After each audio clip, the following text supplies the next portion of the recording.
সম্পূর্ণ নিয়ন্ত্রণ হয় এই সেই টাওয়ার, এই সেই টাওয়ারের উপর থেকে এই গাছগুলো নিয়ন্ত্রণ করে। এবং সেখানে গভীর নলকূপ পোতা রয়েছে, সেই গভীর নলকূপ থেকে পানি তুলে এখানে দেওয়া হয়, এই গাছগুলোতে সেচ দেওয়া হয়। তো প্রিয় ভিউয়ার্স, আপনারাও চলে আসবেন এই সেই রিসোর্ট, ম্যাঙ্গো রিসোর্ট। এই ম্যাঙ্গো রিসোর্টে চলে আসবেন দেখার জন্য, আপনাদের আনন্দ বিনোদন দেওয়ার জন্য সেই ম্যাঙ্গো রিসোর্ট। এই ম্যাঙ্গো রিসোর্টে অনেক অনেক সৌন্দর্যের একটি জায়গা। দেখেন হাজার হাজার ড্রাগনের গাছ, যে চাষের উদ্দেশ্যে ড্রাগনের গাছটি করা হয়েছে, সেই চাষের জন্য চাষ হয়েছে ড্রাগন।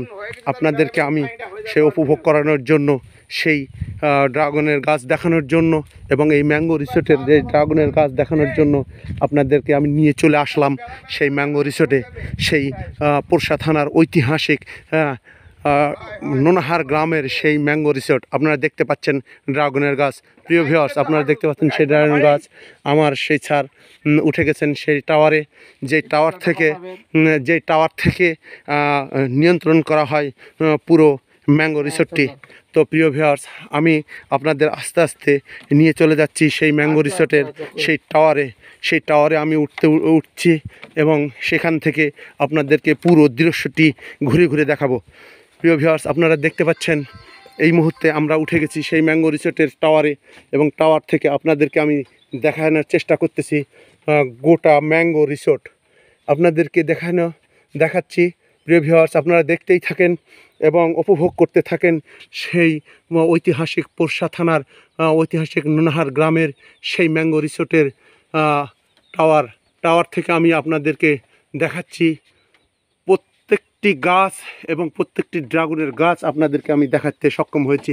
আপনারা দেখেন প্রিয় ভিউয়ার্স, আপনাদেরকে এই টাওয়ার থেকে সব কিছুই আপনাদেরকে দেখানোর চেষ্টা করছি এবং প্রত্যেকটা বাগানের এই সেই ম্যাঙ্গো রিসোর্টের প্রত্যেকটা জায়গাটাই আপনাকে ঘুরে ঘুরে দেখাচ্ছি। প্রিয় ভিউয়ার্স, আপনারা অবশ্যই আসবেন এবং এসে এখান থেকে সেই মানসিক যে প্রশান্তি, সেই প্রশান্তিটি পেয়ে থাকবেন।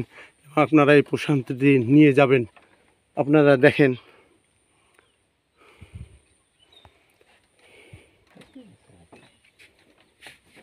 এখানে আমরা এই ঐতিহাসিক নোনাহার গ্রামের একজনকে পেয়েছি। এই গ্রামেরই একজন ভদ্রলোক, উনি এসেছেন আমাদেরকে দেখানোর জন্য। তার সঙ্গে আমি কিছু মত বিনিময় করব। তো আপনার এই ম্যাঙ্গো রিসোর্টের মালিক কোথাকার? বগুড়া।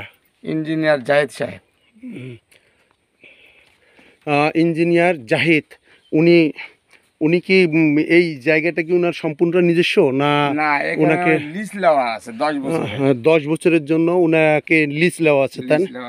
ও আচ্ছা। তো উনি এখানে কি কি গাছের জন্য করছেন? এখানে করছেন ড্রাগন, আমরুপালি, বাড়িপুর, কাটিমন, মানে বিভিন্ন জাতের আম চাষ করে। এই ড্রাগনের এই জাতটা কি দেশীয় জাত না? দেশীয় আছে, বিদেশিও আছে।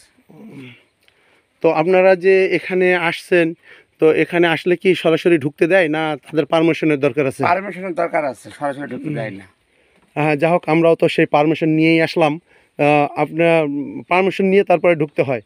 তো এখানে কি অনাকাঙ্ক্ষিত কোনো ঘটনা ঘটেছে এর আগে? না না, এখানে কোনো ঘটনা ঘটেনি, কারণ এখানে এলাকার লোক মানে সচেতন।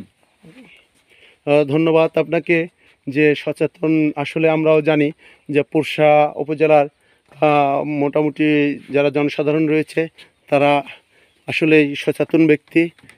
পোরশা থানাতে এমনিতেই আমের সমারোহ বেশি, যেখানে আমরা চাপাই থেকে কিছু দূরত্ব রয়েছে পোরশা থানার, কিন্তু আগে চাপাই ছিল ফার্স্ট আর পোরশা হয়েছে ফার্স্ট। হ্যাঁ, আগে আমরা চাপাই উপজেলার থেকে চাপাই জেলাকে আমরা আমের জন্য বিখ্যাত বলতাম, কিন্তু এখন আমাদের পোরশা উপজেলা কিন্তু আমের জন্য বিখ্যাত।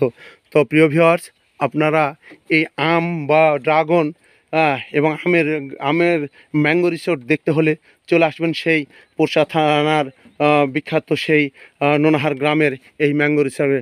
ধন্যবাদ আপনাকে। ধন্যবাদ।